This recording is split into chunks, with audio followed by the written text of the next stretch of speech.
How's it going, everyone? Welcome to another edition of the Vampire Stream. I'm your host, Rashid, and this is the Red Pill Diaries, the truth platform for any and everyone who loves and wants and seeks truth. Thank you for joining us on another edition of the most powerful platform for truth, bar none, on YouTube. This is the Vampire Stream. Let's go into it, man. Today's show is titled The Walking Dead. And if you saw the picture for the show, you can understand why it's called The Walking Dead, because there's a picture of the so-called G7 or the global 7 nations, the so-called most industrialized and most wealthy, most influential and most powerful nation on earth. Excuse me, my phone is saying that I have a low battery. Excuse me 1 second. Let's see if we can remedy this right now while we're doing the vampire stream. Alrighty then. Uh-oh. I'm trying to figure out. Oh, okay, there we are. So they are doing something, trying to hold on to their rule. Here we are, right here. There we are. All right, there we are. They're doing everything they can to hold on to their rule. They're doing everything that they can to maintain their political, economic, and geopolitical footing and position, not just within the Western world, but globally. And even if this means smash, crash, burn, and run, this is what they do.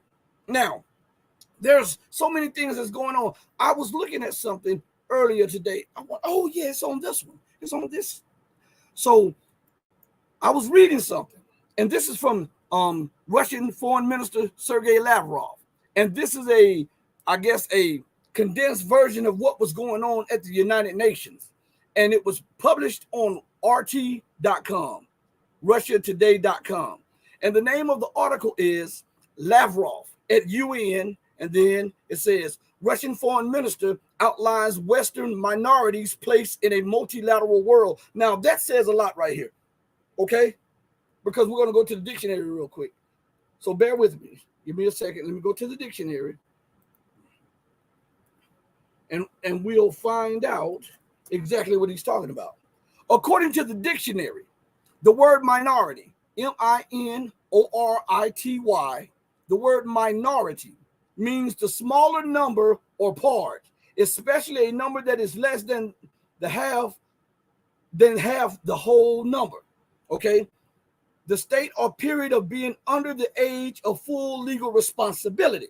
So we know America is at the age of adulthood, even though she's acting as though she's a child. We know that the UK is at the age of adulthood, even as it acts as a spoiled brat. We know that the European Union is at the age of adulthood, even as it acts as a spoiled, entitled brat. So the second definition, we move to the side and we go to the first one. The smaller number or part, especially a number that is less than half the whole number. So now, in the title, it says Lavrov at UN. This is what he said. Russian Foreign Minister outlines Western minorities' place in a multilateral world. Why did I go through that and then reread this? There's something specific. Because what Lavrov did, he reminded not only the Western world, but the world in general, that even as America, Great Britain, France, and the European Union constantly talks about an international order or the rules-based order, if you look at the global or the complete picture, the United States, Australia, New Zealand, the European Union, and Canada, and the UK comprises a minority of the population of the planet Earth. They are only 1/10 or 1/12 of the population of the planet Earth, yet they act as if they speak for the entire population of the planet Earth. And because they have been so entitled, they have an aura of arrogance and hubris when they talk to nations and talk down to, we are the rich nations. How the hell can you be rich when you have little to no resources? You're rich when it comes to paper. This is an illusion. The real wealthy nations are ones who are rich in commodities and minerals and who produces products. These are things that the West no longer really does, produce products that other people want. So what do they produce? They produce war, division, occupation, and military conflict. All of these things we can do without. What else do they produce? The euro, the pound, and the dollar have no down back. All of these things which we can do without. And so we see the world marching outside of the so-called Global Seven. As a matter of fact, there was a report that came out, I believe, a week or 2 weeks ago, that the BRICS nation now makes up a larger portion of the global GDP than the so-called G7. So what does that mean? That means there's a paradigm shift underway, economically, politically, geopolitically, and even culturally, because they don't want these rainbow values of the West. They don't want these exceptional values of the West. They are fine with the culture and the way that they have lived outside of a materialistic, capitalistic Western system that preys and plots and preys upon the innocent, the weak, and the ignorant. They're moving outside of the sphere of the Western world order. Okay? So let's go. Let's go into this. This article, okay? I have to lay the base so that you can understand where we are and why the title of the show is The Vampire Stream, Episode 2, The Walking Dead. Okay? Let's go into it a little bit. The article says the Ukraine conflict is about the future of global order, the senior diplomat told the UN Security Council. Because remember that Russia is now the president. They hold the presiding presidential chair over the United Nations Security Council. And it says, amid a storm of protests from the U.S. and its allies and a ban on Russian journalists from traveling to New York. Now, stop right there. When America agreed to host the UN, that body, that so-called world body, America agreed to not allow politics to enter into the fray when it comes to the diplomatic and political norms. And at every turn, she comes up with denying visas, preventing the entry, seizing consulates. These are acts of war. This is what I'm telling you. Though Russia may let that slide, but the more Russia let it slide, the more America does. If you let a thief take something, they'll come back for something more. If you let them take something more, they'll come back. The same as if you feed a wild animal. The wild animal will eventually come back for more. And before you know it, if you don't have any more, guess what? It starts feasting and feeding on you. So I want you to keep that in the back of your head and no, in the front of your brain as we continue along this. Now, and we're reading this article for the first time together, okay? It says, amid a storm of protests from the U.S. and its allies and a ban on Russian journalists from traveling to New York, Russian Foreign Minister Sergei Lavrov chaired Monday's session of the UN Security Council. The meeting was dedicated to effective multilateralism. You know what that meant? He was spitting in the face of the unipolar world dominated by America and the West. He was stomping and trampling on American exceptionalism and the so-called rules-based order. It says the meeting was dedicated to a effective, meaning making this work, this multilateralism where everybody has an equal say, where nobody dictates to the rest. This is outside the norms of the UK, the EU, and the US, Canada, New Zealand, and Australia. So he was spitting and stomping on their so-called US-led rules-based order. It says, as Moscow continues to emphasize the emphasis, I think this is a mistake, to emphasize its intentions, because it has it twice up here, back to back. So I think that's a typo. But it says to emphasize its intentions to help change the world order. In his opening remarks, Lavrov outlined the nature of the current conflict, which he said was really between the UN Charter and the rules-based order of the collective West. Didn't I just say that? Didn't I just inform you of that? That was what I got from the first word and from the title. That's what I knew what this was about. Okay? So everybody, read along with me. Let's go. Let's do this thing. And again, I'd like to thank each and every one of you for joining me on another edition of the Vampire Stream. Okay? The Walking Dead. So it goes and says, excuse me. Lavrov also noted that the U.S. had effectively denied visas to his accredited media pool, a move to which Moscow has vowed to respond to in such a way as to make Americans remember that things should not be done in such a fashion. Then it goes and says, he talks about the crisis. He talks about globalization and its enemies. He talks about the gross violation of the UN Charter by the West. He talks about the Ukraine conflict and what that's about. Maybe we'll talk about each area.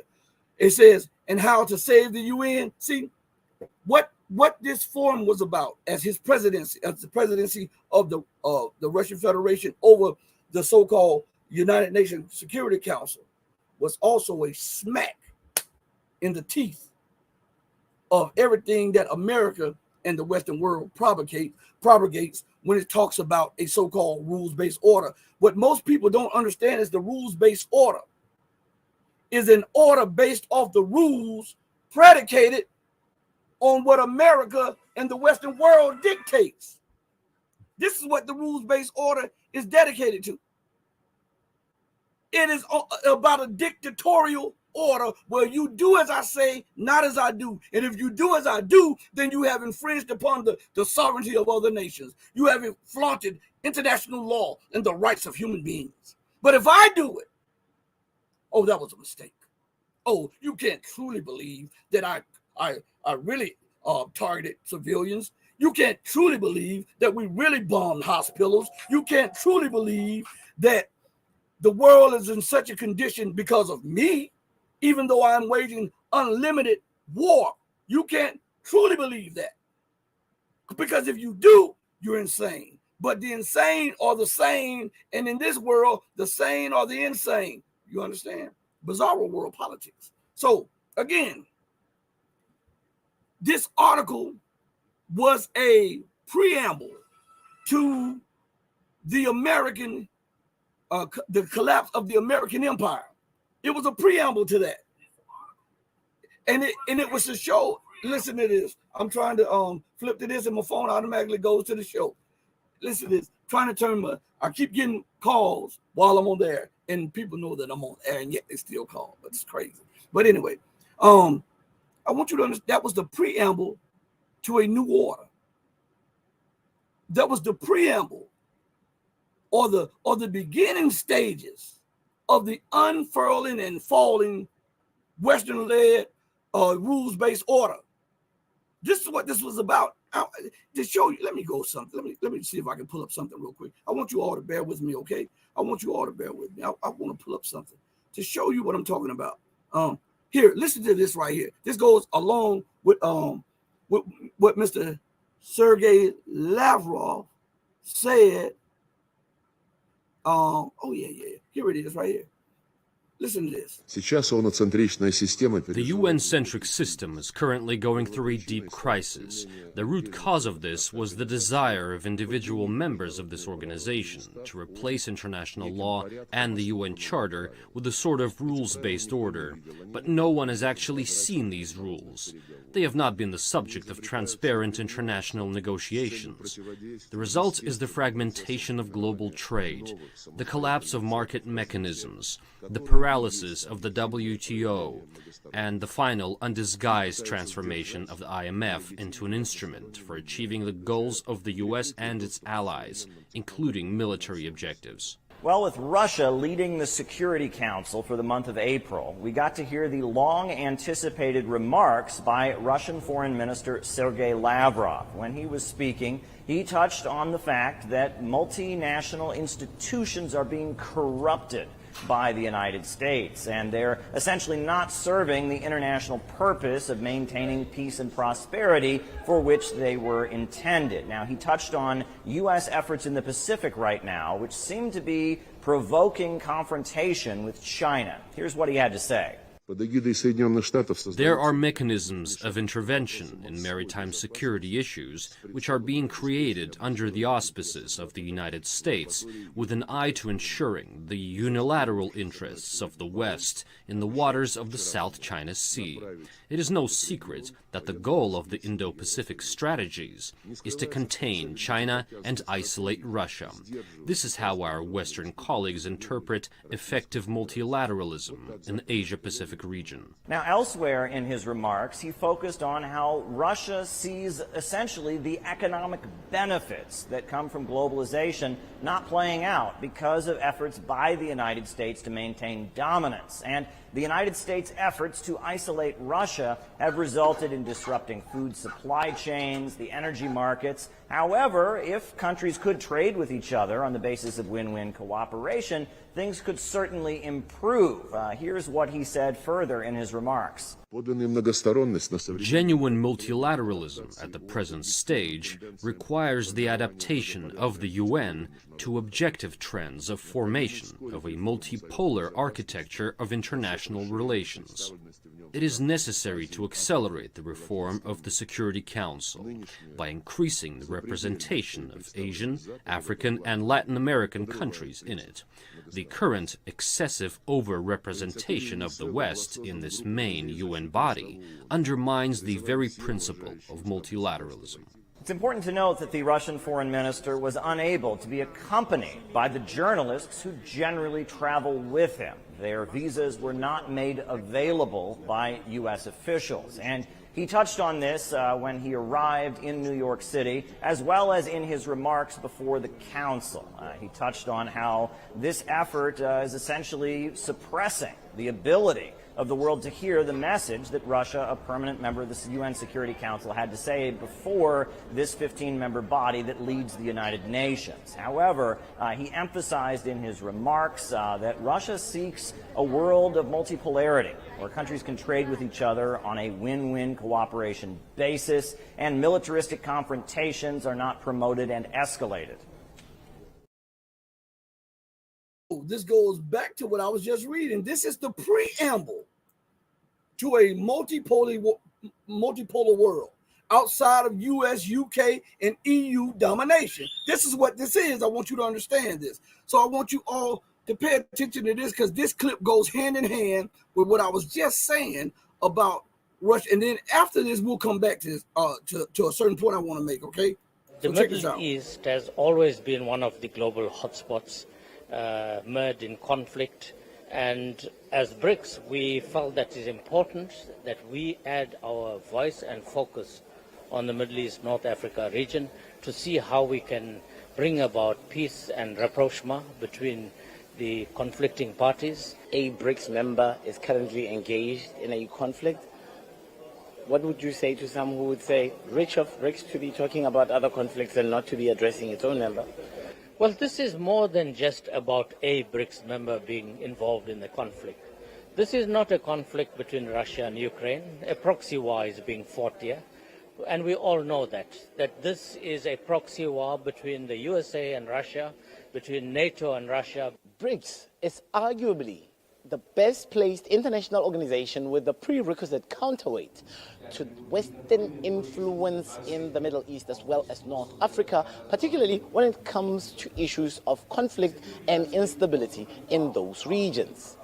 And now that the chief instigator and ringleader of the West, the United States, has moved from a position of oil importer to net exporter, they are seemingly happy to wash their hands clean of any of the shenanigans that have been happening. It was really up to China to step up into the role of bringing the historic peace agreement between Saudi Arabia as well as Iran, long-standing rivals that are now seemingly eager to explore the benefits and opportunities of joining the BRICS group.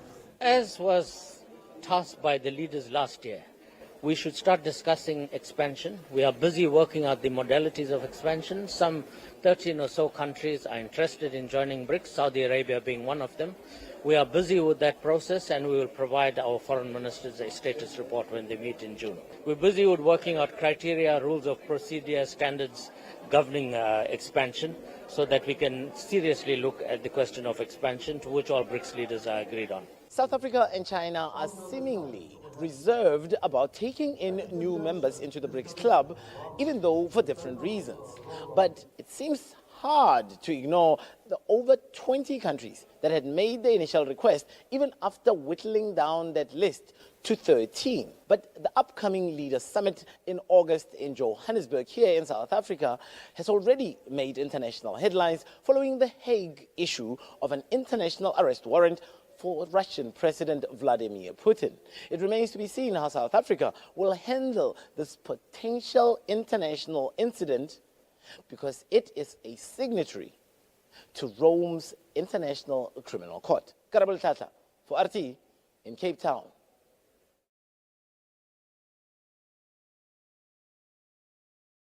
International order collapsing. I'm going to tell you what's significant about that. South Africa has announced that South Africa vows to quit the ICC following Putin's arrest warrant. See, the United States and the EU, they're always trying to force their way, their will, their policies, and their dictates on other people, alienating people. You understand? So people who are members of the International Criminal Court are now being forced to choose between doing what's right or doing what's politically expedient for the West. And they are in droves running towards doing what's right.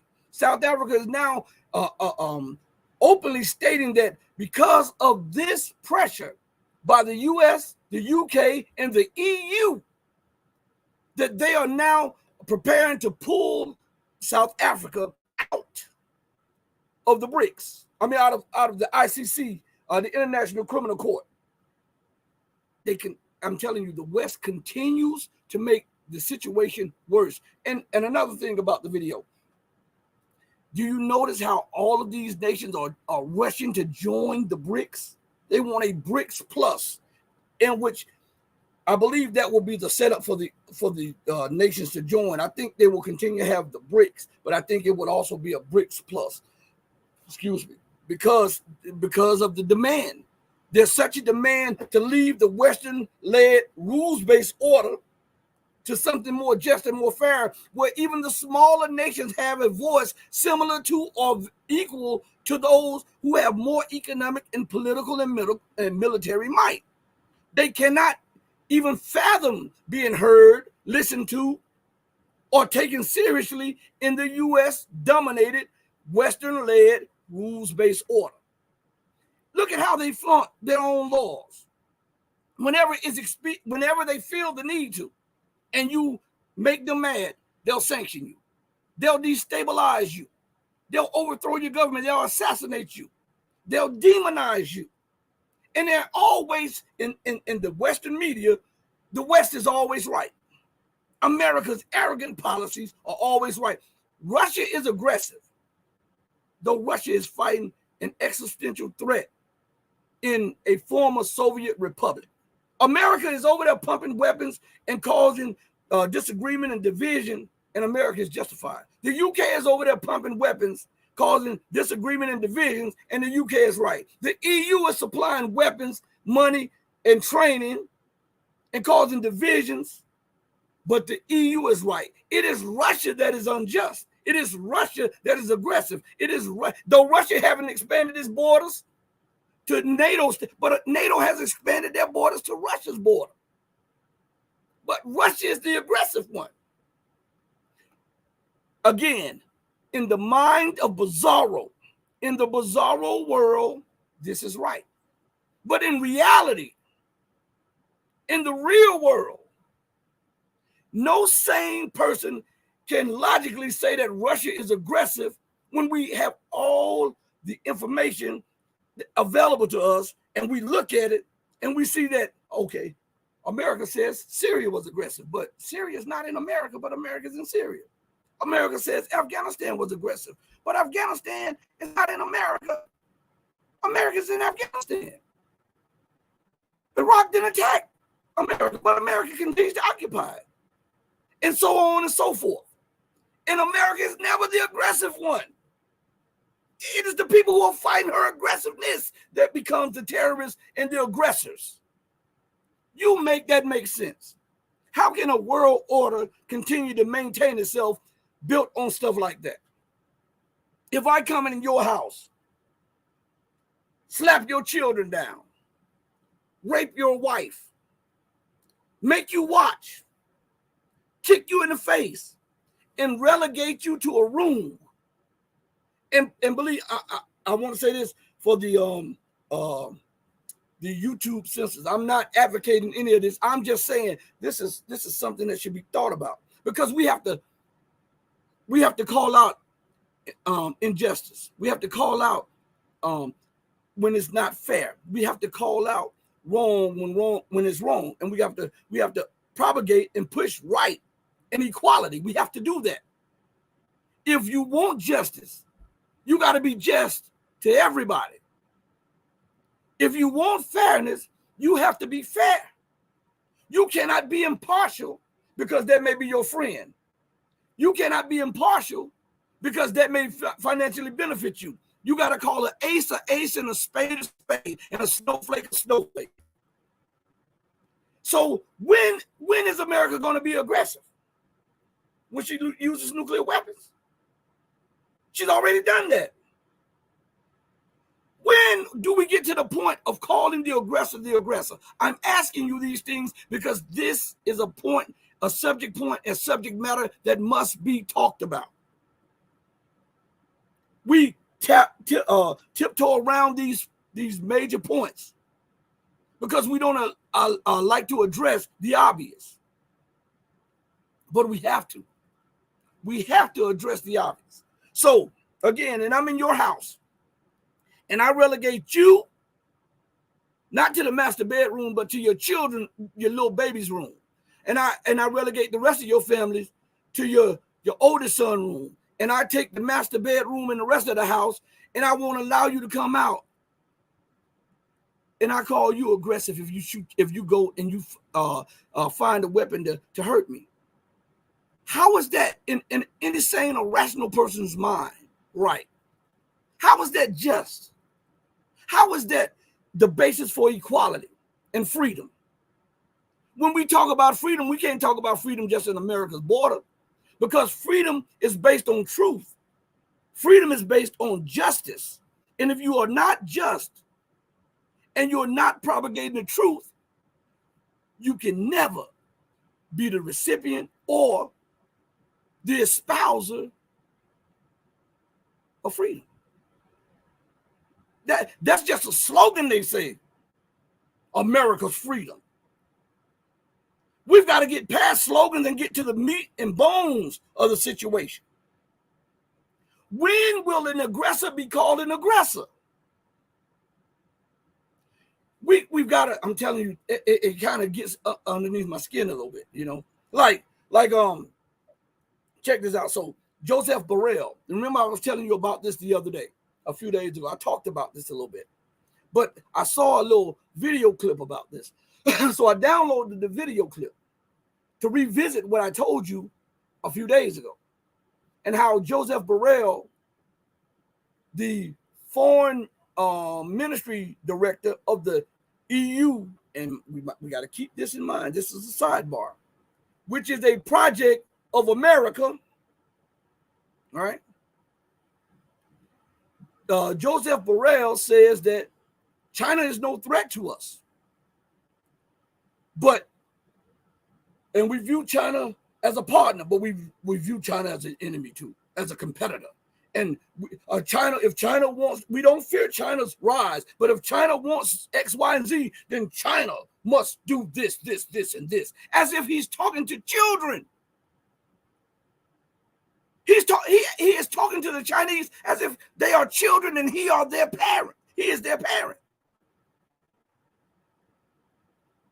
So how much contempt is that to the, in reality, the largest economy in the world, the largest finance in the world, right? The largest army in the world, the largest navy in the world, the largest, about to be the largest air force in the world, which has the largest currency reserves in the world. And by some standards, by Peter Schiff and Jim Rogers and all of the largest gold reserves in the world. You have none of that. And you are suffering homelessness, hunger, unemployment.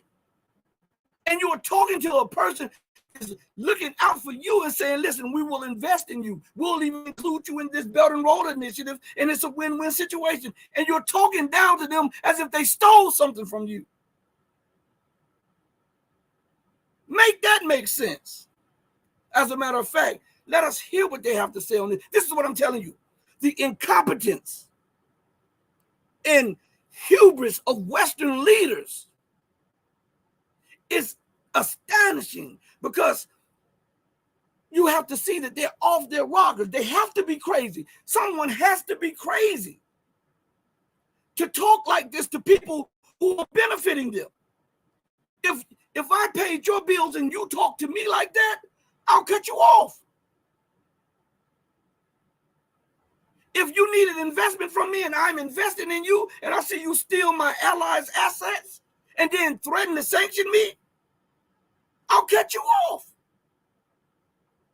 But in the mind of the Western leaders, they can do it. I am and there is none other.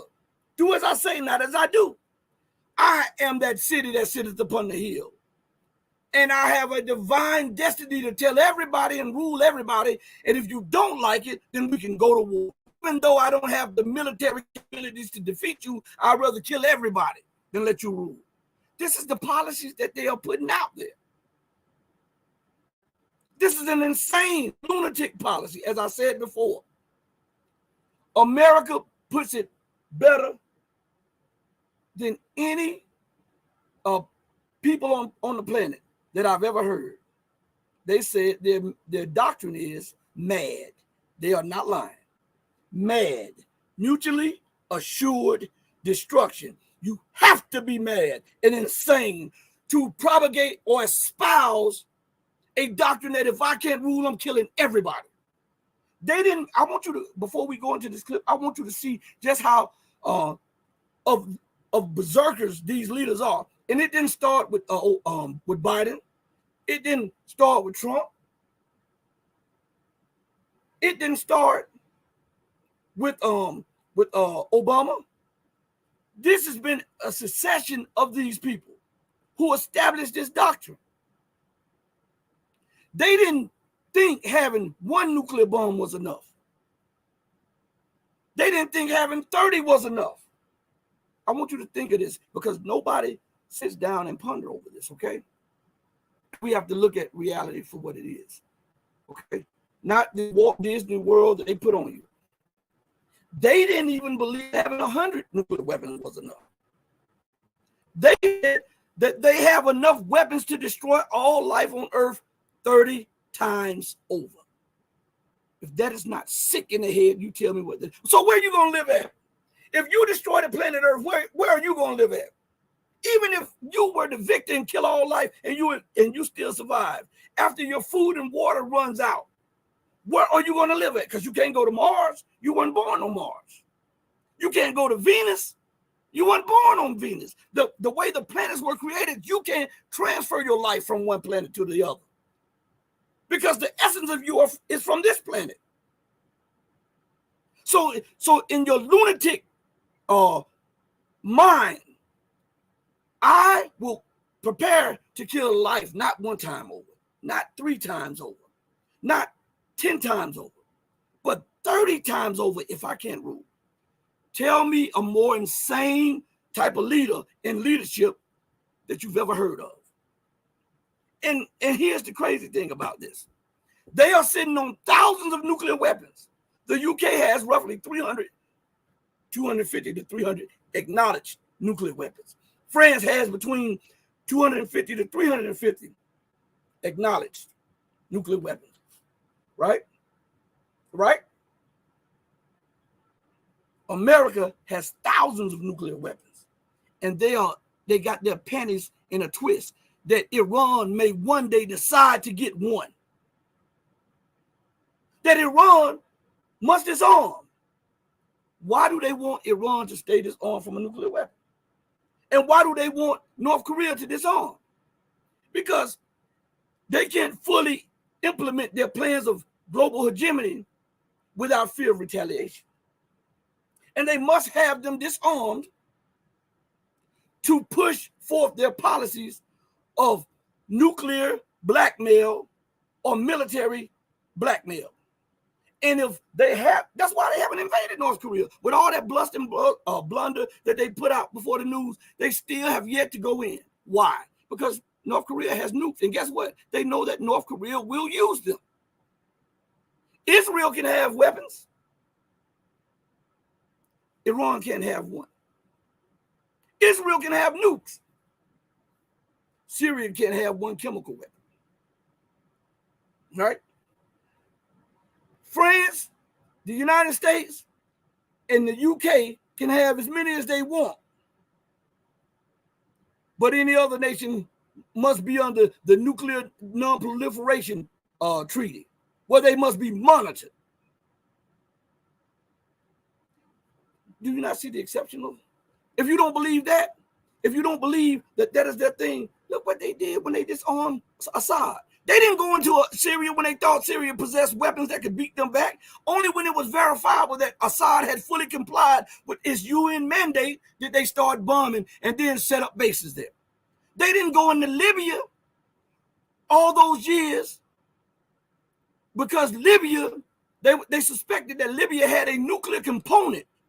And once it was verifiable that Libya no longer had that, they didn't want to talk to Gaddafi.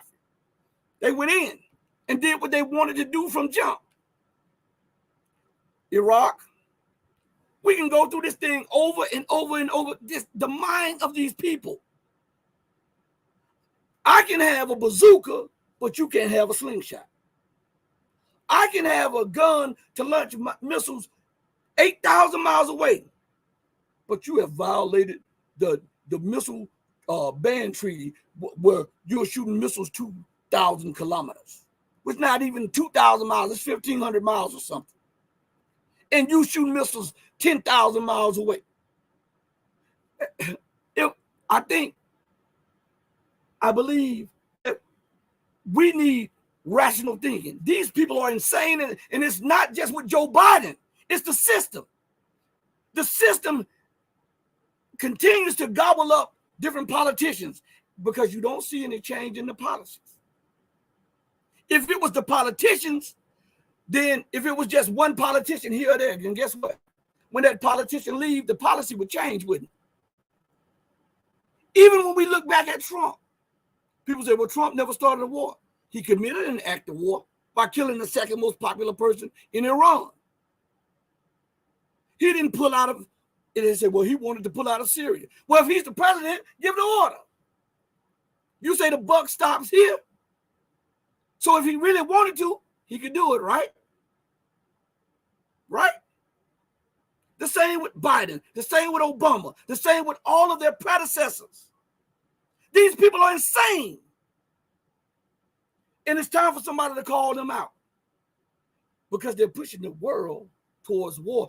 I call them the walking dead because the world order predicated on U.S. dominion and U.S. influence and Western domination and Western colonialism and capitalism is dying a natural death. You cannot set up a system that is predatory by its core, a predatory system. And I don't care how much you spend it. Oh, capitalism is this and all. No, I don't. I don't ascribe to none of that. But I'm gonna call ace and a spade a spade. Capitalism is predatory, and you cannot set up a system that is predatory. That's to the benefit of a small class of people, to the detriment of so many billions. You at the billions that are suffering around the world with poverty and hunger, homelessness, struggling to make ends meet, to get a job. That's due to, or we can't say it's communism that's doing it, because America said they killed the Soviet Union, the biggest communist nation on the planet, and America was promoting the values of democracy and capitalism. So we got to lay that burden in the lap where it needs to be laid at, in the so-called democratic West lap of capitalism. It's predatory. And when you remove the host body, guess what happens to the parasite? It dies. So the nations are moving away from the dollar, which in turn means they're moving away from what? The British pound and the euro. So moving the host body away from a predatory system. And we're watching the decline and fall of the parasite, the Western world. I'm not making this up. This is real. I see you in the chat. But let's go to something that I want to show you the stupidity of these leaders, okay? Joseph Borrell says he calls European nations to send warships through the Strait of Taiwan, the Taiwan Strait. And he says that, well, we don't view China as China's no threat to us. Then what the hell are you doing provoking them then? Huh?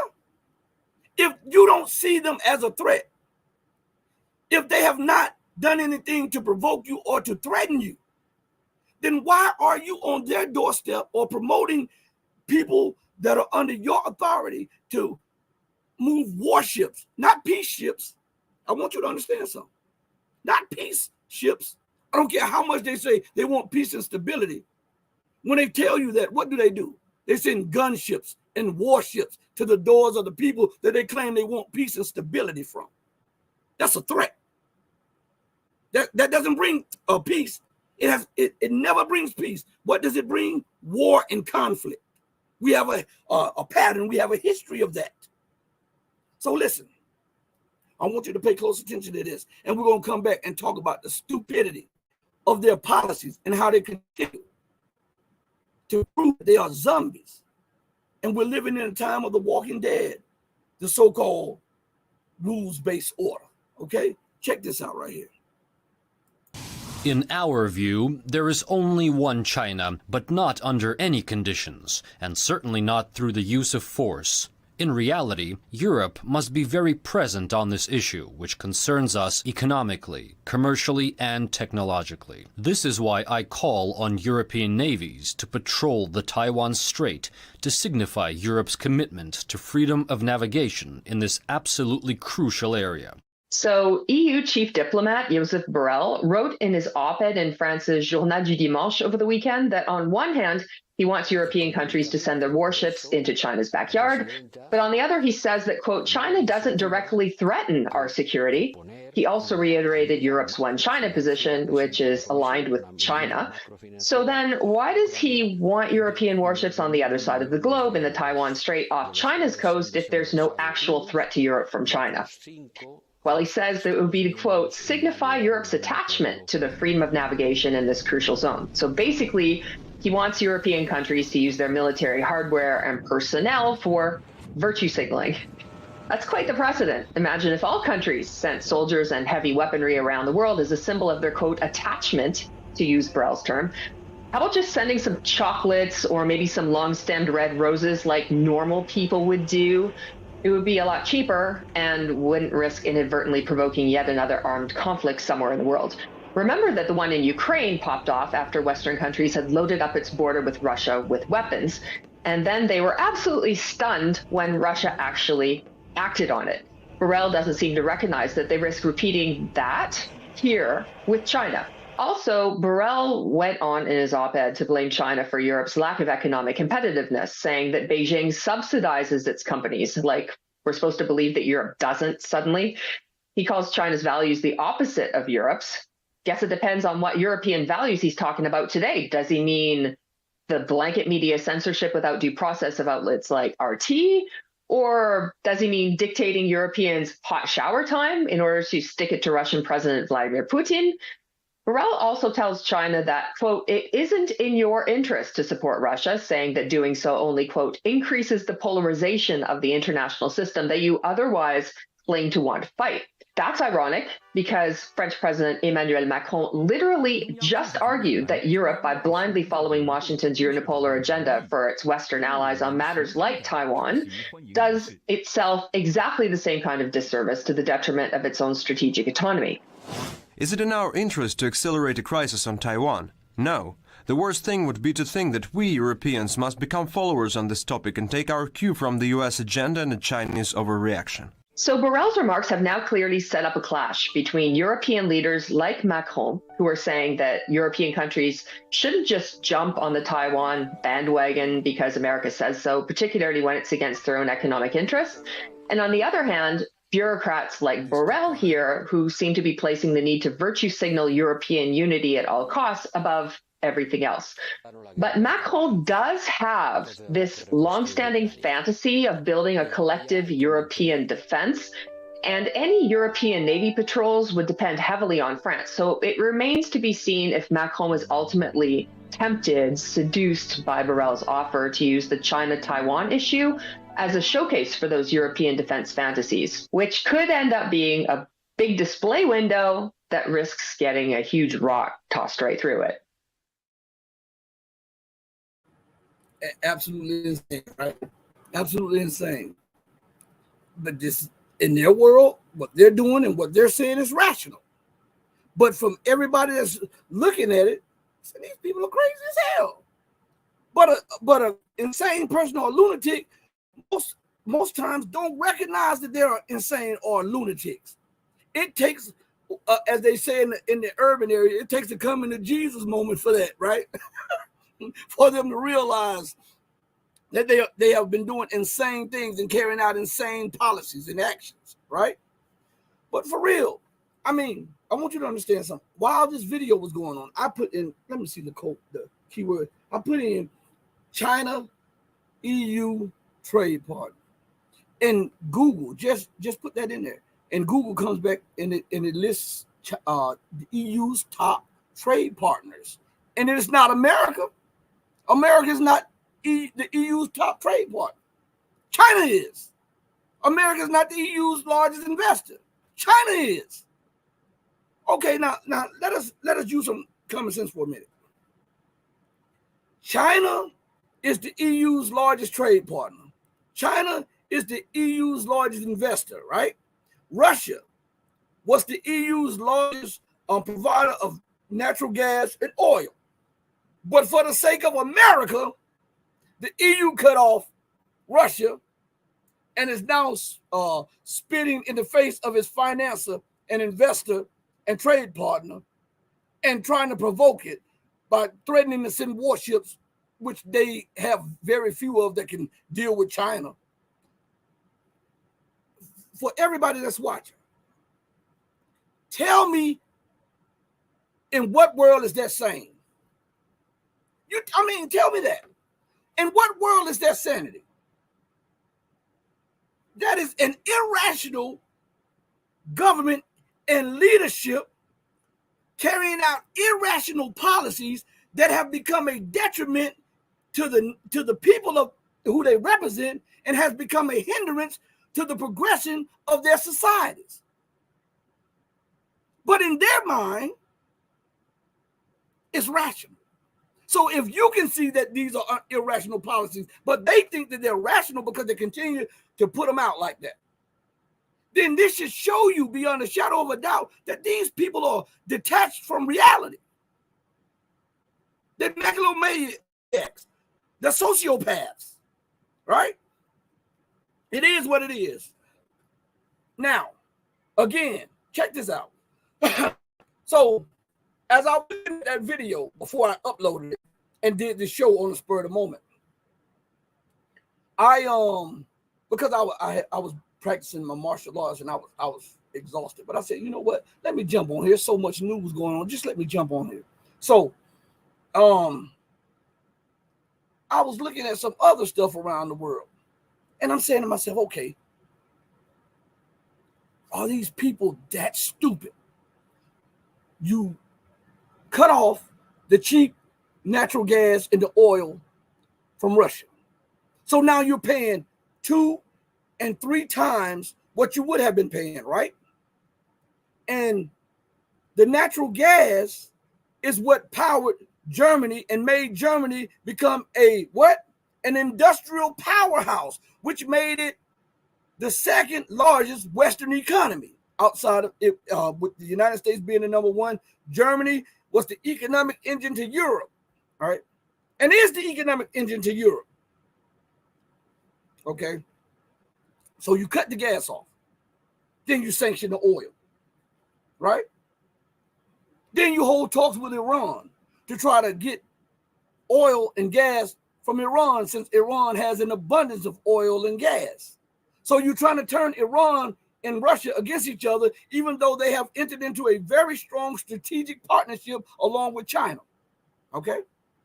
And you alienate China, your largest investor and your largest trade partner. I'm pointing these things out to you because I want you to see just how insane these people are, all right? It's one thing to talk about it. It's another thing to show you video and pictorial evidence of this stuff, okay? So you cut off the cheap gas. Germany, the economic engine of the European Union, is being deindustrialized. So this will have not only ramifications for the people of Germany, but it will reverberate across the EU, because Germany is the economic heart of the EU. Okay? Now, you're paying 2 and 3 times as much as you would be. I heard something, and since I'm talking on this, I gotta bring this to your own mind. They were saying that there was a company or a business that had been in business in Germany. I believe they said since 1300 and some, or 1400 and some. I'm serious. I'm not talking about 1980 or 1880 or 1760 or so. They said this business was in business since the 13 or the 1400s. And it shut its doors because it could no longer afford to run itself because of the spike in gas prices, in energy prices, right? If that is not a telltale sign of the dread that is to come to the European Union, I don't know what it is, but check it. So you are deindustrializing Germany, which means, in fact, that you are deindustrializing the European Union, which has little to no real commodity and resources. And without Germany, has no real manufacturing capacity on a global scale. Okay? Listen to me good. This is not what I'm saying. What I'm saying to you is some of the reports from Western writings and stuff. Okay, so I'm regurgitating some of the stuff, but I'm putting it in a format where you can understand it. Okay, now listen. Germany continues to take on debt. The European Union continues to take on debt. But you have little natural resources. So what you are doing is destroying the last lever of power that backed the euro, because you can't back it with gold. You don't have enough. You can't back it with silver. You don't have enough. You can't back it with natural resources. You have little. But you could have backed it with technological ingenuity, which is being uprooted through the sanctions. So now you are killing the euro. Britain is killing the pound, and the United States is killing the dollar. And all while alienating China and Russia. And where does Iran play into this? What we're about to see. Okay? I want you to see this. Pay close attention to this, okay? The EU's industry and economy was built thanks to decades of cheap gas supply from Russia. Now the bloc has shut that supply off due to the war in Ukraine. A mild winter ensured reasonable energy storage was maintained in the EU, and prices, while very high, did not bring the bloc to breaking point. The US has made a fortune by exporting LNG, liquefied natural gas, to the 27-nation bloc. Lawmakers warn there could be greater competition for LNG in 2023. If China were to return to 2021 LNG consumption levels, the EU could end up with a gap between demand and supply of 27 billion cubic meters, which is no small amount. Citizens need to be reassured. We can't just pray for another mild winter. There have been calls during a European Parliament debate for the EU to urgently up its game regarding energy storage technology. The EU has only a limited amount of storage capacity, with the majority of energy being stored in the form of pumped hydro, which has significant geographical limitations. Experts warn that energy shortages in the coming months could push EU inflation through the roof. The bloc's leaders are looking towards Africa and the Middle East for supply, but that's a costly exercise. The problem is that European leadership is not leading Europe to a better future. The problem is that they are servants of American lobby and they're providing exclusively the interests of Americans. Iran could solve the EU's energy needs, but the bloc is following the United States down the path of sanctions. Legislators are also critical of moves being made domestically. Germany has just closed its last nuclear reactor. That is a catastrophe. Germany is risking increasing prices. It's a huge mistake. Given the dire implications associated with the potential energy crisis, many lawmakers here are calling on those who shape EU foreign policy to put the interests of citizens ahead of demands emanating from Washington. Jerome Hughes, Press TV at the European Parliament, Brussels.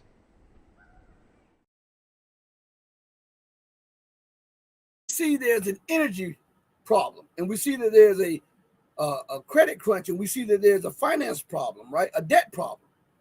And we see that the EU continues to sanction the nations that can provide gas for it. Now, before we go more into this, I want to offer a solution to something that's outside of what we're saying. Okay? I want to offer a sane, rational solution to the migrant crisis of Europe. I can guarantee you, if you follow this solution, within weeks to months, you will no longer have to deal with the influx of migrants. So if you're listening, it's very simple. Some of the best wisdom is simple, okay? So listen to something. Pull your troops out of Africa. Stop interfering in these nations' sovereign affairs. Deal with the problems in Europe.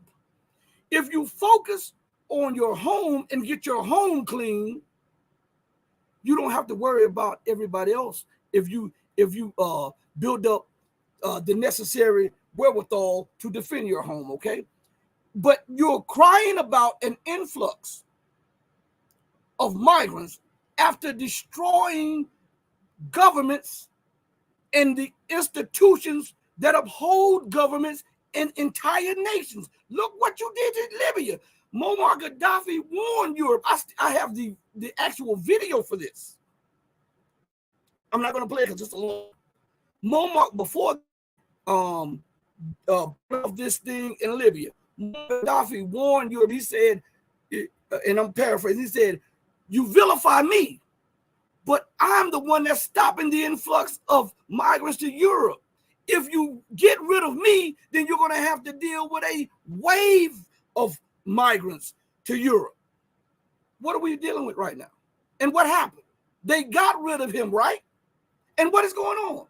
So you destroyed, you didn't just kill Muammar. Listen to me good. This is across all of these nations. You go into these nations, you destabilize these people because you want to extract resources instead of doing cooperation like what China is doing. Certain nations say, well, we don't have the technology moment to extract this. China said, you know what? We will help extract it and we'll give you the technology. You just given us an interest in this area right here. And not only will we do that, we'll set up colleges and we'll set up technical institutes to further your learning in these fields and other fields. And the people are, okay, we'll do it. But you come in dictating. And then when they don't want to do what you say because they feel that they want to help their people out, really, guess what you do? You set up Boko Haram and all of these other outfits to destabilize the governments and the nations, regardless of the loss of life. This is what you do. Then, if that's not enough, you go in there and you bomb and destroy the nations, and you don't stop with the government. You destroy the institutions which help to maintain governments. And then when they're destroyed and the people are fleeing the horrible reality that they now face, you start screaming about illegal immigrations. Illegal immigration. Really? If you stop antagonizing people, dividing people, and trying to exploit people and deal with them as a man deals with a man or a woman deals with a woman, face to face, up front, listen, this is what I can do for you, but this is what I want in return. And you negotiate. Negotiation is not dictation. It's you have to give a little bit, and that person that you're negotiating with have to give a little bit, and it has to be acceptable to both sides. If you do that, the influx of migrants will stop. Stop extracting the wealth and then complaining about the people who are following where their wealth is going. Okay? Common sense. Common sense is not so common today. And guess what this would do for the European Union? It will alleviate ghettos. It will alleviate a debt burden that is becoming heavier and heavier to carry. It will alleviate cultural divisions and strife, right? And guess what you'll do? Something that you don't really know how to do. You'll make friends. Something that you don't know how to do. You will make friends because they will respect you for respecting them and their culture and their governments. This is the reality of it. So, oh, Dino says in the chat, but Rashid, we had to bring democracy. Don't you know that? That's right. Right. That's right. They have to bring that democracy. But I'm saying, instead of having this racial and cultural strife, how about you use common sense and deal with people on an even playing field, on an equal basis?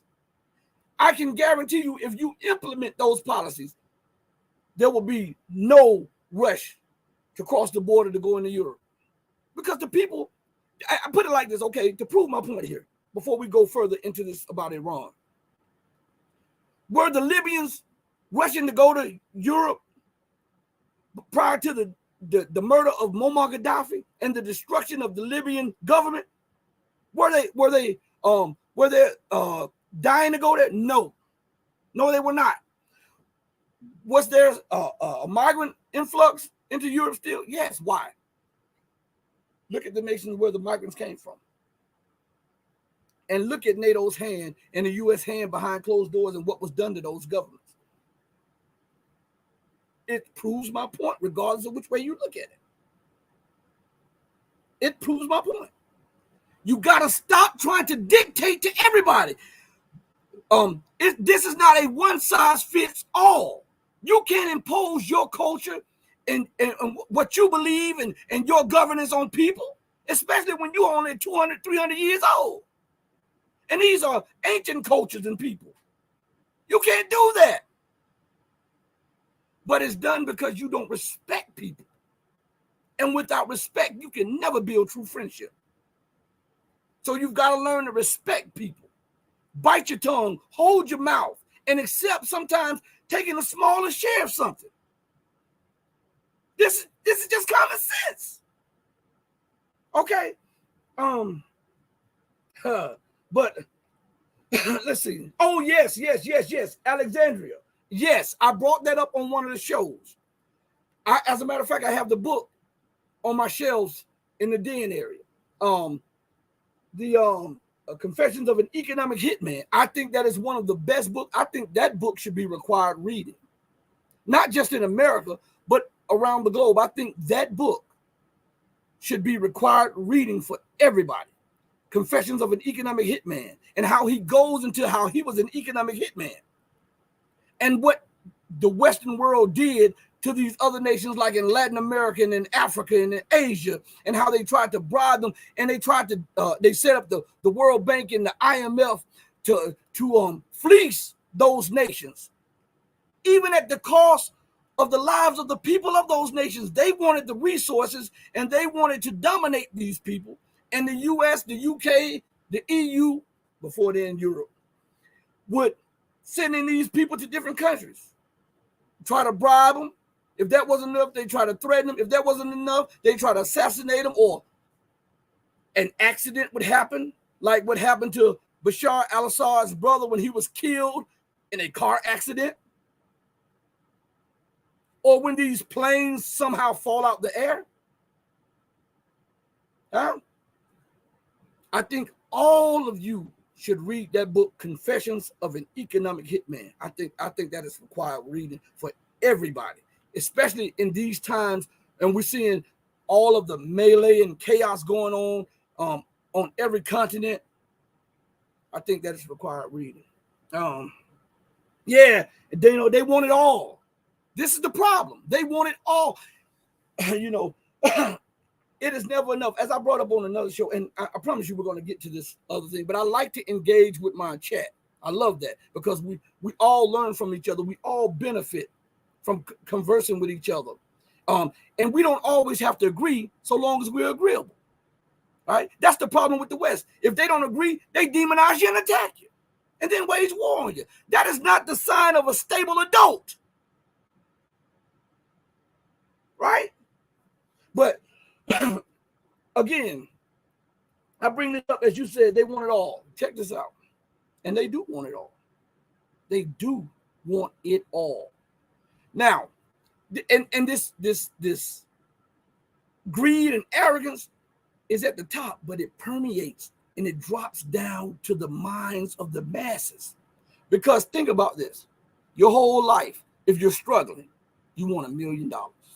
You get that million. The million is never enough. You want 10 million. Once you make that 10 million, that is never enough. You want 30 million. You get 30 million, I'm shooting for 100 million. You get 100 million, which is generational wealth, right? You want $1 billion. You get the billion, that's not enough.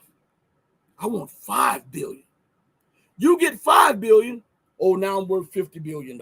You can't never spend that amount of money. And there's so many people that are hurting, that are in need, that you can help people with a huge portion of that and not even miss it.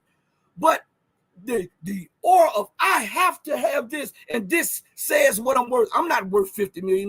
My worth is not in the value of a dollar, because if the dollar loses value, that means that you are worthless. So I treat people as I want them to treat me. I communicate with God. I do my best, because my value is in trying to live the principles that God laid out. I'm not trying to judge you, because I got a lot of stuff I got to deal with. That's the problem with the world. And so you have this insatiable desire to always want more and never be satisfied with what you have then. So you're never really grateful. You want more. Even at, listen to me good, you have $1 billion. You telling me that you can't live good off $1 billion? Why you need to be worth 200 billion? How you can give away 199 billion of that 200 billion, and you could still live like most of the population of the planet Earth could never live with $1 billion. It shows you that you put too much emphasis on materialism, and you care about what people think of you in a materialistic way. This is what capitalism does to you. But again, let's go. I'm sorry, everybody. I know that we're talking about this thing here, but it goes hand in hand with what we're talking about. It's just that I'm passionate about certain issues and the truth. And when I speak on it, the passion comes out, and I cannot hold it back, because people lie and exploit everybody so much. And they can't deal with each other, looking them face to face, eye to eye, with a man handshake and say, listen, this is what I can do for you. This is what I can't do for you. What can you do for me? Let's try to make something work. We're always trying to backstab and trying to get over on the next person. And I ask you, whether you Christian, would Jesus do that? If you Muslim, would Muhammad do that? If you are Buddhist, would Buddha do that? Huh? So it's just so much. It's just so much that I have to, just get off my chest, because I think people are not talking about these issues. They're not talking about them. They skate around them, and these are everyday, in your face issues that must be addressed. You can never address a disease unless you isolate the disease and focus on its cause and focus on what feeds it, and then you can come up with some type of cure or treatment for that disease to stop it from metastasizing. That's what scientists do. That's what doctors do. Why? Because that is the rational way of dealing with things. But thinking that, if I ignore this, it'll go away. And before you know it, you got stage 5 cancer.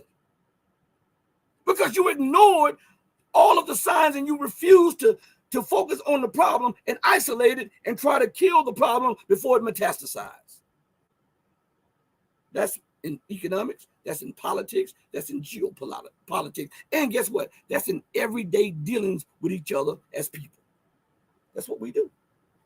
But Dino says, you're speaking the truth. We have to face reality. That's all I want people to understand, that the reality is different from what they are telling you. They want you in the matrix. They don't want you to take the red pill. They want you to be satisfied with being dumbed down and being disrespected and talked down to, with a level of contempt never seen before. They got contempt for you in such a way that is unreal, because there's no way that these people can respect you and put articles out like that and talk to you in the manner that they talk to you, and then ignore your voice and your cry and implement policies that are detrimental not to one people, not to one country, but to the masses of the people of those countries and the global population. These people are crazy as hell. And that's real. So again, as we talk about the situation with the European Union, and we talk about the situation with sanctioning the number one investor and your number one trade partner, and we talk about adhering to America. Now, I want you to understand something. Europe followed America's lead, right? Followed America's lead. And then America did this. She doubled back on Europe and started purchasing Russian oil and gas at record levels. If you think I'm lying, Google it. Google it. She had broken her own records in the purchase of Russian oil, Russian gas, and Russian commodities, all while sanctioning everybody else. And Europe went right down the rabbit hole with her, right? And now she's suffering from these arrogant policies of the West. And to sanction Russia, now you're paying 2-4 times as much. To sanction, now think about this. So that means businesses' overheads have shot through the roof, right? So the profits are crashing. That's business 101, right? Because your overhead is higher, you have to move product and pay less to your employees, right? Or else, right? And now, on top of all that, what? Oh, thank you. Yeah, thank you.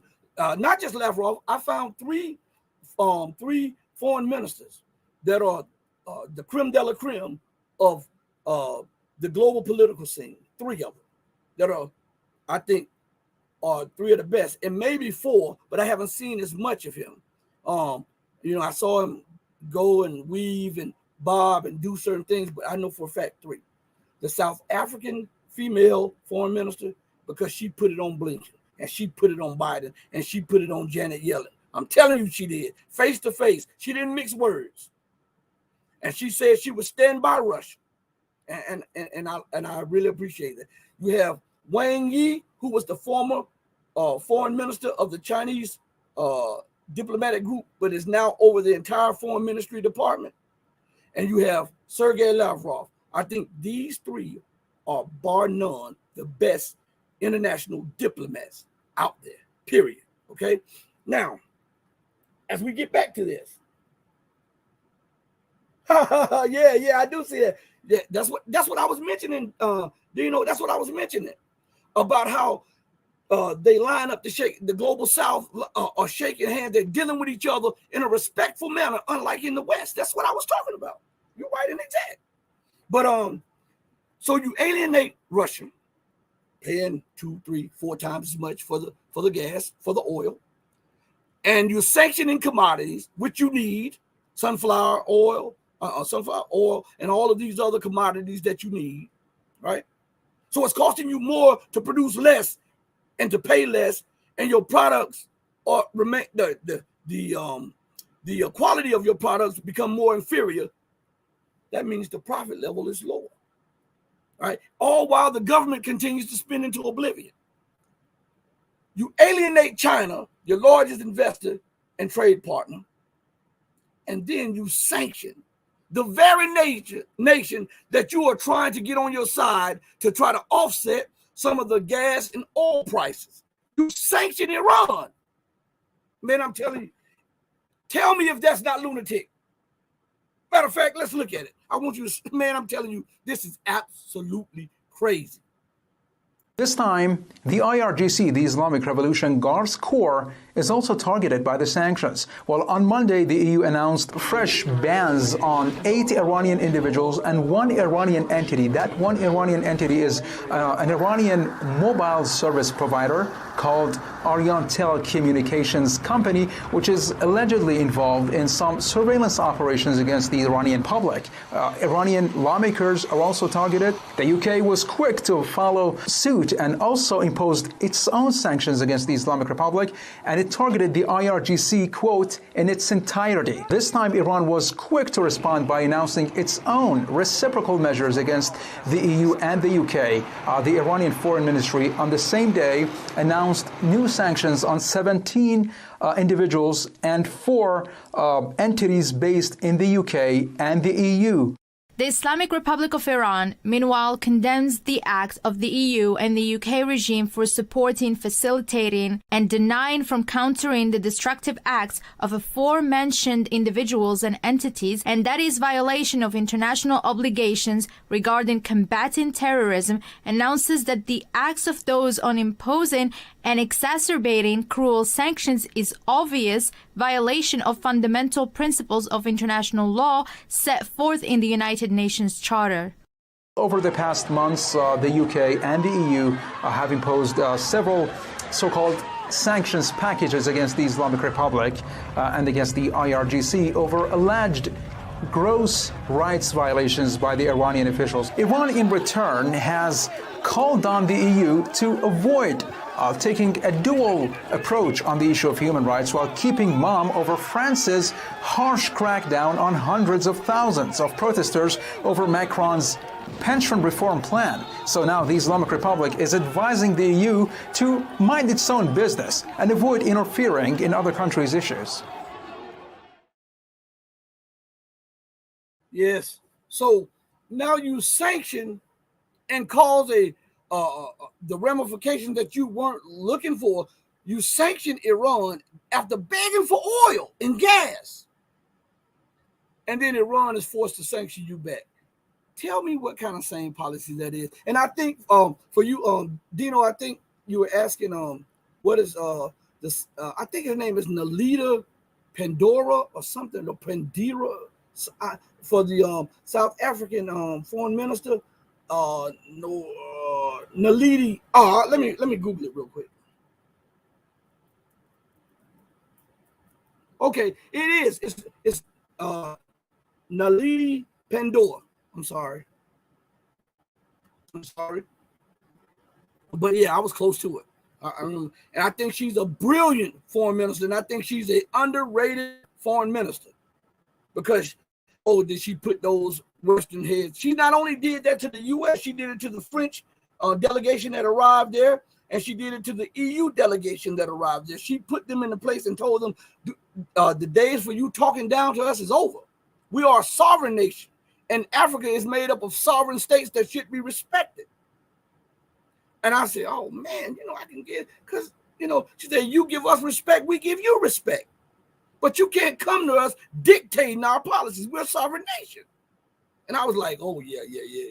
That's my girl right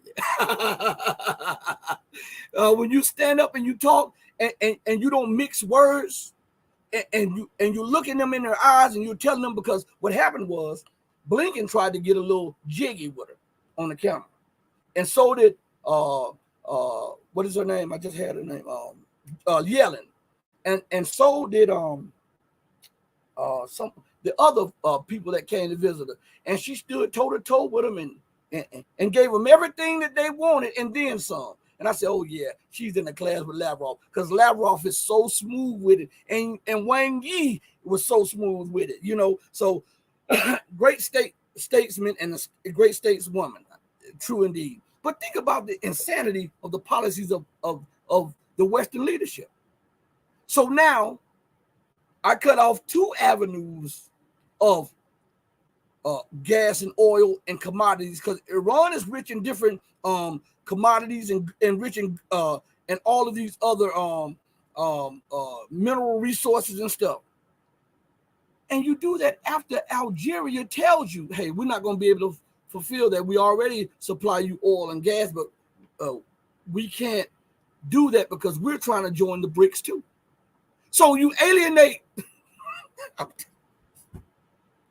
I'm telling you the insanity of this, and most people don't even pick this up. And when I see this stuff, I just shake my head. And I know sometimes my wife is like, "What is it?" And I'm like, she'll say, "What did you see in the newscast?" And I'll tell her. She'll say, "Really? Really?" And when I'm talking to my mom, when I'm over at her house to drink coffee, we have these discussions, and I ask her sometimes, I say, do these people even think? I think we should go back to the basis of trying to make those brain cells click, that gray matter do something, because I think we have been dumbed down in such a way that the modern world, it is hard for them to think.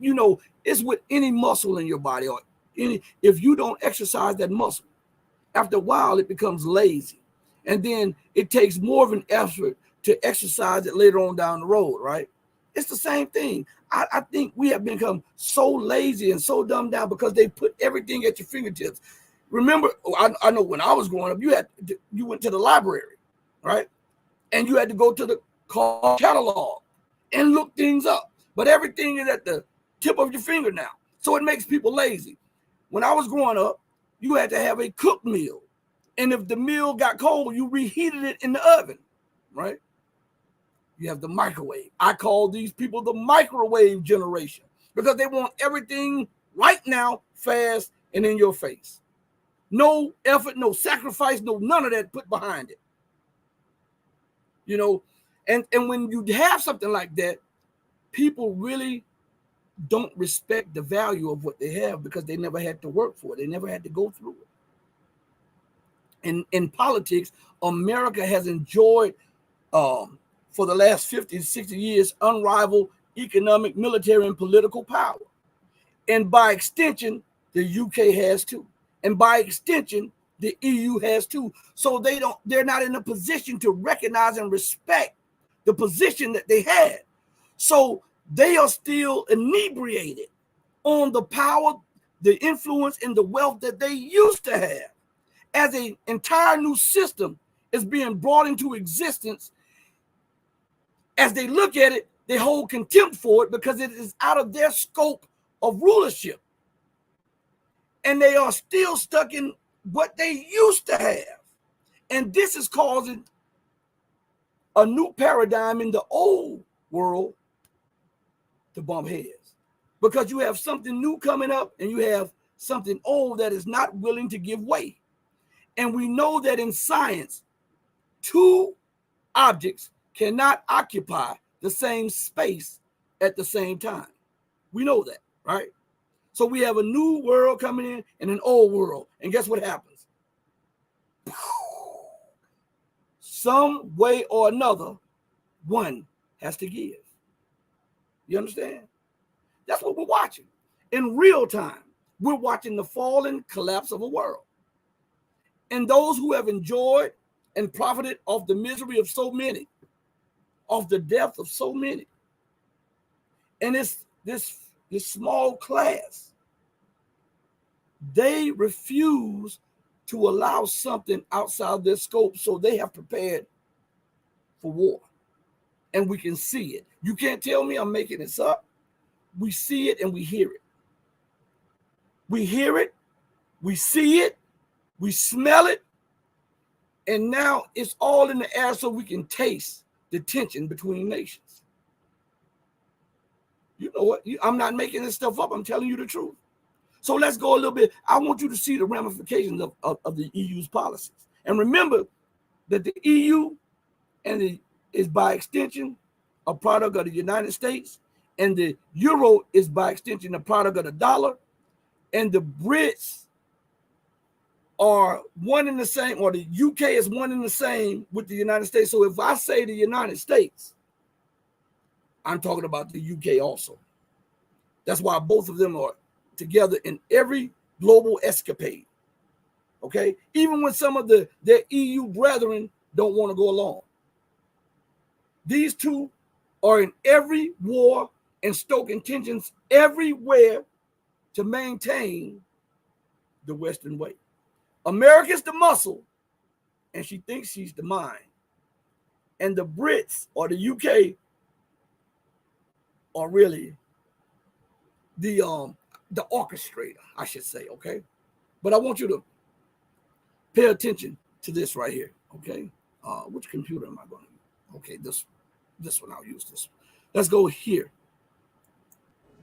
It seems everywhere you look in Brussels, the EU's de facto capital, shops have closed down. The European Trade Union Confederation, Ep.2, says business bankruptcies in the EU are at their highest since 2015. Sanctions against Russia over the war in Ukraine are ensuring inflation remains painfully high.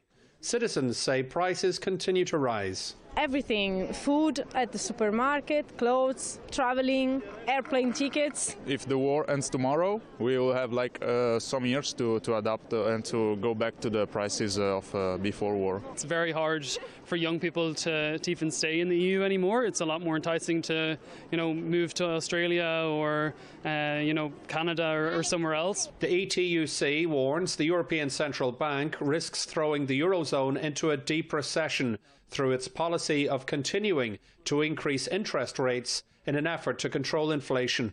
Trade unions say wages and working conditions in the EU are deteriorating at a time when the cost of living remains extremely high. They say millions are struggling to put food on the table, while food and energy companies make record profits as a result of price speculation. Another threat to the EU's economy relates to skills shortages. The European Commission has just launched yet another plan designed to overhaul the 27 nation bloc's education and training systems to meet the needs of this digital age. Almost 3 in 4 businesses say that they do not find employees with enough digital skills. And that, of course, means that these businesses cannot invest, cannot grow. But experts say high borrowing costs due to rising interest rates are the main factor stifling business growth right now. It's suggested failed Western efforts to try and punish Russia have backfired. Jerome Hughes, Press TV, Brussels. See the ramifications of the idiotic, insane policies that they're pushing through? Growing unemployment, growing bankruptcies and closings of business, and yet they believe that what they're doing is right. Even as the people who they govern are suffering. But see, they are isolated from the suffering because they're in power and they have access to the money. They have access to the resources. They have access to the food. But the majority of the people whom they govern are feeling the policies of those that govern them. Okay? And yeah, I would hold on, let me respond. Now, in the chat, they were talking about wasn't it McCurris that said that the bratty behavior is like throwing our toys out of the prom? Yeah, I guess I'm not sure, but I think now when it comes to McCurris, Alexander McCurris, I believe, he has his own channel. I advise everybody, if you can, to watch him, and also Alex Christoforou, if you can, watch him and watch their channel, The Duran. Okay, I advise that. I mean, I don't agree with we in the world we don't agree with what we say, what somebody says every time, but I do agree with a majority of the stuff that they say. Also, I believe that Alexander McCurris is out of Europe, out of the UK. I believe that he has some of the best analysis of the Ukraine and European geopolitics of anybody. Hands down, I believe that he has some of the best analysis of that. Alex, his walk around videos, I like those too, and he gives you food for thought. Also, he's no slouch either. And together, I think they do a wonderful job. I'm not hating on them, and I'm not like other channels saying don't put the names of other channels in the chat and don't produce. No. Truth is an island. You want everybody to be able to go and receive some truth, okay? And if you want to put their names up in the chat and you can put their whatever in the chat, you're welcome to do it, because I believe that they are pretty good at what they do, you know, and I'm not knocking them. And if it's any way that I can help, I mean, I will. But again, the insane policies of the leaders. And guess what? The people whom they govern are the ones who feel the ramifications of the policies of those that govern. And the ones who govern ignore the cries, the pleas, and the screams of those who put them there. But here's the crazy thing right here with the EU. Most of the people who are in power in the EU were not elected. You make that make sense. While they're talking about democracy, right? And while they're talking about spreading democracy around the world, most of those in power in the EU were not elected, and yet they want to question the legitimacy of the Hungarian president. Isn't that crazy? Because he won't bow to the dictates of the US and the EU. They want to vilify him, and they are mad that he won't bow to their demands. They vilify him as non-democratic, even though he's won, 4, 5, 6 elections back to back with the majority of the Hungarian people. They want to vilify him, yet those who are making the policies were not elected. So you want me to accept democracy when you are not really democratic? Man, if you don't get out of here with this foolishness, man, I'm telling you. Let's see, he said, Alexandria says, Christoforou said today on the Duran that Tucker perhaps got fired because he was going to platform Kennedy and Trump. Maybe. I always look at things on from a whole bunch of different angles. And then I sit back, I say, who benefits from this the most? And why did this happen? And when it happened, what was going on politically economically and geopolitically. And then and after I ponder over it for a while, then I don't make any rash decisions, and I don't speak on things unless I've thought about them thoroughly, So again, that could be possible, I'm not knocking that viewpoint. I do know this, that the West are scared as hell at what they see coming. I know that much. Those who are in power and who have exercised power, and again, I go back to something that I often say on most programs. Listen to this. They talk about they want the rules-based order, right? And they want to maintain the rules-based order. And at the same time that they talk about maintaining a rules-based order, they are willingly and concertedly trying to dumb down the people who may govern their so-called rules-based order. You cannot have a progressive society or world order through the dumbing down of the masses. You are making your future doctors, lawyers, leaders dumb. And how can somebody truly push the envelopes of discovery when they are filled with superstition and ignorance? Right? You cannot say, hey, I want this society or this world order to last in perpetuity, and at the same time dismantle the base of it by defunding education, dumbing down education, silencing schools of thought. Now here's the kicker right here about the US and the EU. I'm gonna bring some to you, and I bet you never thought it would come out the mouth of a black man, okay? But I'm gonna bring this to you, okay? Now, they are always trumpeting diversity, and they will throw you off platforms. They will silence you, censor you, suspend you, and eject you from any place if you are saying something contrary to that, or something where you say, pause for a minute. Let's look into this. What are you talking about in diversity? Now listen, they push diversity, right, on you, and yet they censor diversity of opinion and thought. Make that make sense. Huh?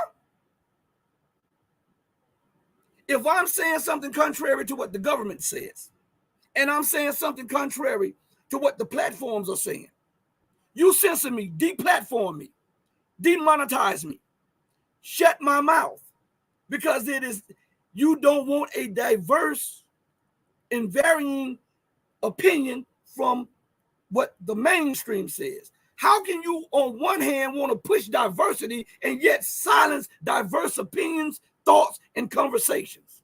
Does not make sense, does it? Does it? And I'm looking at my chat. Does that make sense to you? I'm just saying, it is crazy. But the lunatic people think that this is rational. They think this is right. You cannot continue a society like this when you're monitoring and censoring everybody that may differ from you. When you're born in this world, you're born, you listen, everybody is not the exact same. We won't have the same views, the same opinions. You can't stifle that. What you wind up doing is causing a movement against you. And we're seeing these movements bubble up all across the globe, be it economically, politically, or geopolitically, or even culturally. See, this is what I was saying. When we see the Ukrainians, right? The Nazis, right? We see what they're doing in Ukraine and how they are waging a war against the original Orthodox Church over there, right? Oh, this coming before the war came. And I spoke on it. I said, if you allow the Zionists to do what they're doing in Palestine, it's just a hop, skip, and a jump for you to allow this to happen in a European country. I saw it coming, because you can't do it on one end and not expect it to happen on that end. I'm telling you, These are the ramifications of this belligerent, arrogant, exceptional policy. They are now trying to delegitimize the Orthodox Church in Ukraine that is connected with Russia and bringing their own under the U.S. tutelage. But they tried to do the same thing in Jerusalem. You see it every day. With them going and disrespecting the Al-Aqsa Mosque in the area over there. Right? When there's no protection for that, you can't expect protection for that. You understand? What I'm trying to do is open people's eyes to see this stuff as it really is. This is not just a move on Orthodox Christianity. It's been a move on faith in God for the longest. It just got its way there now. Now, I'm telling you, these people in power, they don't believe in God like they say they do. You telling me that a person that will willingly overthrow a government, even detriment of the people of that nation, and cause bloodshed and the destruction of property and lives and the security of lives, really fears God? How in the hell can you fear God doing stuff like that? How can you be so greedy for money that you will stuff your bank account through kickbacks, upwards of billions of dollars, and then will not pass appropriation bills to help families in need have food to eat or a place to stay? That's not the fear of God. That's the love of money and power. You understand? Oh, man, I'm telling you, man. See, I love talking to my chat. I love talking to the people that are listening. I love this. On the spur of the moment, we might do another one tomorrow, you know. And who knows, later on tonight, if I'm feeling up to it, because I know some of you are on European time, some of you are on the Russian time, some of you may be further to the east, some of you may be further down south, all of that. And so I'm trying to accommodate by doing some shows in the morning, doing some shows in the evening, and then doing some shows at night. And then I'm going to start every now and then doing it late at night because it's early in the morning or in the evening in other places, because we got to respect everybody. We got to do stuff like that. And what I'm saying to you all, I really appreciate the love. I really appreciate the conversation. Remember that when you after truth, hey man, you got to go through a lot to get it. As with anything that you really want, you got to work for it. You got to try hard to get it. And you got to go through obstacles. So these are obstacles that we go through in life. But the payout for persevering through madness, through corruption, through disappointment, through them vilifying you in your quest for love, God will reward you. And when God rewards you, it's a reward unlike any reward that you could ever receive by the average man. You understand? On that note, I thank you all for joining me. I'm going to go out the same way I came in, with love and peace for each and every one of you all who loves peace, who loves truth. And always remember that God will always love you better. He will always love you better than I can. All right? Because he's the true and living God. And mama, your baby boy loves you more than life. Everybody, I love you. Thank you so much. Thank you. Thank you. Thank you. Deuces, everybody.